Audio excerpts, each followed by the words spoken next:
kita sa harap, halimbawa, malayo. Tulad nito, nang sa Iloilo ako, ang sabi sa akin, nang nagpo-promote ako doon ng mga promotion ng chapter natin, no? Sabi ng magulang, Master, paano ba pag tinutok? Pag tinutukan ka ng baril, ang sagot ko, saan ba? Saan nagagaling ang tutok? Sabi niya, sa likod. Anong ginawa? Gaano kalayo? Malayo, sir.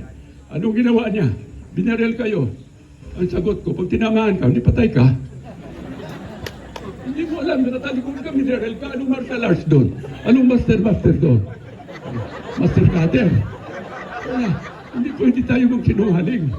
Di ba? Oh. So, ang sabi ko, una-una, kahit nasa likod, diba? Sinabi, anong kailangan mo? O, hold up to. O, nandiyan, kunin mo. O, ito rilo ko. O, kuha ng baril. Sa likod. Magagaling halimbawa sa likod. O, tulad yan sinabi ni Sir sa akin. Malayo siya. Maririnig mo naman, hold up. Hindi ko sabi mo siya. O, kailangan mo. O, rilo. O, yan, rilo ko. Yan, kunin mo. Lalapit ka yun. Diba? Oh, malapit na siya. Oh, hindi mo na naman ito. Nakatutok na yan sa likod mo. Nakadikit na. Siguro naman, bobo na yan yung tumututok na nakadikit.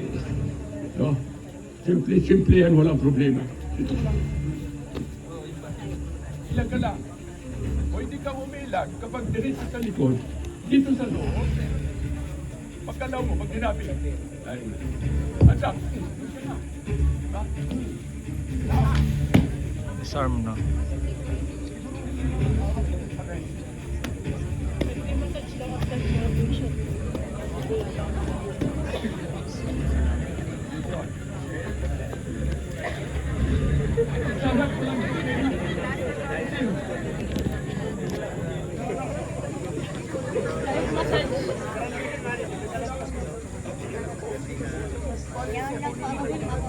Malapit ka na.